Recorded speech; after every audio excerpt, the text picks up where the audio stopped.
there, this is Chris and welcome to my kitchen. Today I'm working on prep ahead meals that I can put in the freezer for the Instantpot. Or, well, most people you have an Instantpot. I have a quick cooker because I'm a Pampered Chef independent consultant, and there are a lot of reasons that I love my quick cooker much more than I ever loved my Instantpot, but I'll get into those later because today we're just going to focus on the recipe. So I've never done one of these to put in the freezer before, so I've adapted a recipe from Real Simple, which I will attach. If this is being posted in Facebook, I will attach a link to the recipe later. We're going to make a spiced Moroccan beef stew, and we're going to prep as much as we can ahead of time. Now what I have here is a 7-cup tempered glass bowl. These are safe for the microwave, the oven up to 450 degrees. This is not a Pampered Chef product. We have square ones. I want us to come out with round ones because the reason I'm using a round one is because it'll go right inside the quick cooker frozen. So I won't have to defrost it. I won't have to remember to take it out the night before. I think freezer meals serve a purpose. I don't see them as a huge time saver the night I need to cook, because I'm going to spend the same amount of time prepping right now that I would if I were going to cook. But what's great about prep ahead freezer meals is that on those nights that you forgot, you get home late, life gets in the way, and you're running around like crazy and you don't hit the door till 6 o'clock and you want dinner on the table in 30 minutes to an hour. This is the great way to go because you can just pop it out of the freezer, straight out of the freezer. You're going to want to put this in hot water for about 5 minutes to get it loosened on the side so you can slip it out of the bowl because you don't want to put the bowl in the quick cooker. So let's get started. What I've got here is about 1.5 pounds of chuck roast. It's a little bit more than a pound because who can find exactly 1.5 pounds of anything, right? So what we're going to do is we're going to cut that into cubes. So I'm using my 7-inch Santoku knife. They recommend at Pampered Chef that you hone your knife by running it through the honing tool 3 to 4 times every time before you cut. Keeps it nice and sharp. Okay, I'm going to cut this fat off the side real quick because I don't want that in there. I'm not afraid of a little fat, to be honest with you, but that's a really tough piece of fat. It's the gristly part, so I don't like to put that in with what I cook. So we're going to cut this into cubes. Oh, before I start that, I'm also going to put a zip top freezer bag inside this 7-cup container. Now, why am I doing that? Because it might not all fit inside the glass very nicely. I've been told it might not. This is going to at least freeze it in a circular shape, even if it doesn't stay in the bowl. If it fits perfectly in the bowl, then great, I might dump it, who knows. But I like the idea of keeping it airtight in the free zip top container also. So if I can slip them both in here, that'd be great. It also keeps my glass container cleaner, okay? So let's get back to the task at hand. So we're gonna cut this into chunks. Real easy with one of these Pampered Chef knives. I really love this set of knives. And I'll make nice big chunks because the quick cooker is going to make this meat nice and tender. And you could do it whole even in the hour that beef usually calls for, or I think the standard setting on beef is more like 35 minutes. 35 minutes.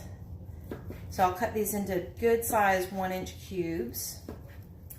And then just go ahead and as you're cutting, put your cubed beef right in the bag. See, I'm cutting these in half one more time. I don't know if you noticed that the first time around. If you run into any more of that gristly fat like we're going to right here on the ends, you can just trim that off. And one more slice, put these in there. I came across this recipe while doing some research for an online party that I'm doing with freezer meals. So that party will see this video later. And it took me a long time to come across a recipe that I thought my family would enjoy. As you'll see when I post the link, you make some couscous the night of the dinner when you're going to cook it. Couscous cooks up really fast. I'm probably not going to use that, primarily because we're on a low-carb diet. We're going to serve it just as it is without any starch to go with it. So that's totally up to you. I bet mashed potatoes would go great with this also. I'm not typically a fan of these type of spices, but you know what? It just spoke to me. It sounded really good. So we're going to give it a try. 1 second. Sorry about that. I had my paper towels off camera. Definitely need those. Okay, so I've got my beef all in there, and as you can see, it is filling up the cavity pretty quickly, so I'm probably going to need that. Be very glad that I have that baggie in there. Okay, next thing we're going to do is a sweet potato. I've got the Pampered Chef vegetable peeler. I'll be really honest with you. When I first got this vegetable peeler, I was not a big fan. I'm trying to go like this, going, that's really thin. I don't like that at all. And then one day it dawned on me. It goes both ways. It's the fastest working vegetable peeler I have ever owned, now that I've learned the magic. And I find that if I have to do one strip, coming backwards works best. But just going up and down, short little strokes, kind of get this stuff all over the place. I usually do it over a sink or over the trash can, but I'm filming, so I'm doing it right here over my board. We'll get rid of that in a second. But it goes really fast, as you can see. And sweet potatoes have never been my favorite thing to peel. So it calls for, the recipe calls for a pound of sweet potatoes. I only had one on hand. I didn't think it was a big deal, so I'm going to use it because I've had it around for a while. Let me get rid of these peels. I love these flexible mats too. I can just pick it up, fold it like that, slide that stuff right off. You slide it into a bowl, whatever you need to do with it. Okay, we are going to cut these into thick half moons, it says. And I would a little bit on the thick side. It's going to go into the quick cooker for as long as your meat is. And depending on how you like your vegetables, you kind of, you know, a quick cooker, any pressure cooker, whether it's the Instantpot or the quick cooker, is a little bit of trial and error. Because things like whether your meat is frozen when you start, how many portions you're doing, all sorts of things like that can factor into the length of time it takes to cook. So I'm going to use these half moons like that. And as you can see, I'm only going to have about 8 of those because of the fact that I only have one sweet potato. But that's okay. So a lot of things are going to go into factoring in how long it takes for your food to cook in the quick cooker. The other thing that I learned, before I get into that, I'm going to supplement that sweet potato.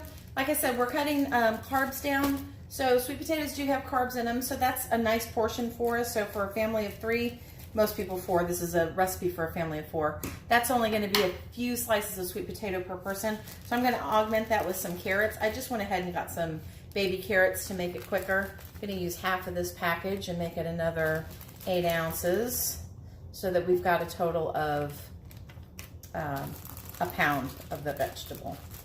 If you want to put something green in there, that's great. I didn't have any celery, but I thought some sliced celery would go nice in there. But I don't have any. And celery also adds a really nice flavor, in my opinion. And we are also building this in the order that you're going to want to build it if you are making a prep ahead freezer meal. And that is your proteins on the bottom, vegetables on top of that. Then we're going to put spices on, and then we're going to put the liquid in on top of that. Now the liquid will obviously go to the bottom, which is nice because it'll keep it nice and round. The other thing this has in it is some dried apricots. So we're going to take about a half a cup of dried apricots. I'm going to run my knife through them. I'm not going to worry too much about getting them all in half. I'm just going to give them a rough chop. There, that's good enough. And we're going to see if we got a half cup. Yep, we've got a half cup, and I did a little bit more, maybe another quarter of a cup on top of that. So you know what? It's all going to go in the party. Not putting it back in the bag. I don't measure anything out really exact. I'm sure a lot of you don't either. And then we need an onion. So a whole red onion. I got a nice small one, so I thought that was perfect. Now my husband Michael doesn't like to eat onion. He doesn't like the texture of it, but he does love the flavor. So I make sure to cook with onion, but what I typically do is make sure I've got pieces of it that are either big enough for him to find or small enough to where he can't. And the perfect tool to make them small enough to where he can't is the food chopper or the manual food processors that we have at Pampered Chef. That'll be for another video at another time. Because for this application, I think it'll be much prettier in the stew if they are big. So what I'm gonna do is I'm gonna cut it in half, and then I'm gonna cut it in wedges into thirds like that. And just leave them whole like that. Put them right on top. Don't want the paper in there.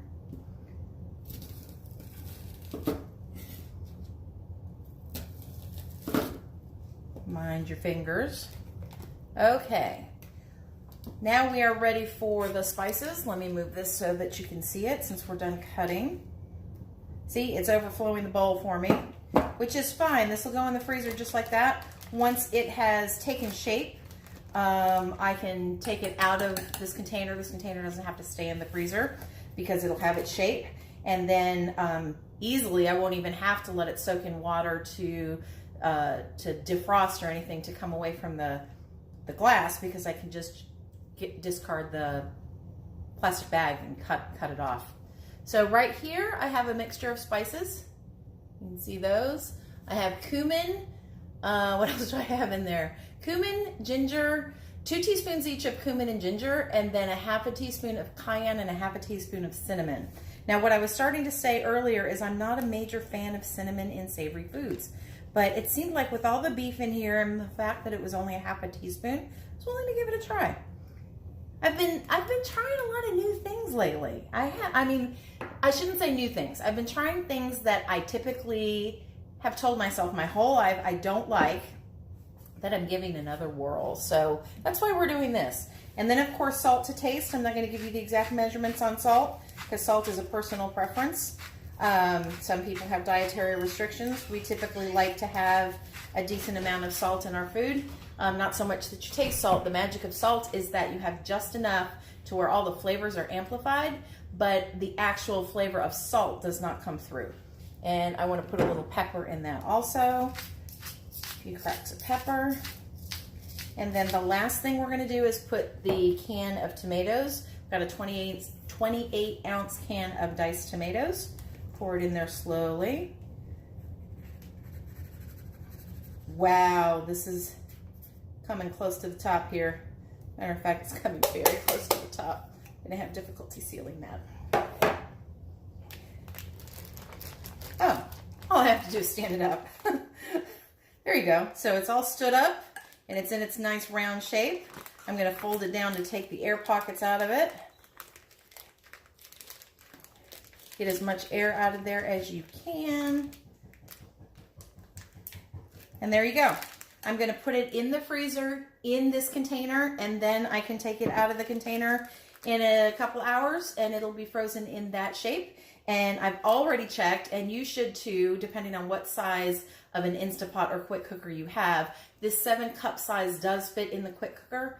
Ideal size for a family of 4 for meals like this is 64 ounces, which is 8 cups.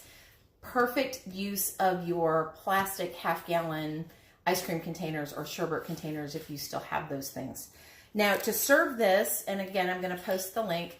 I'm going first to cook it. In the quick cooker, I'm going to set this for an hour because it's going to be frozen. Remember, 35 minutes if it's not frozen. I'm going to start with an hour. I'll have to update this video if that turns out to be not the right amount of time. But from everything I've researched online about freezer meals, that sounds like a good amount of time for beef. So I'm going to do about an hour. I'm going to put a half a cup of water or beef stock in the quick cooker before I put this in.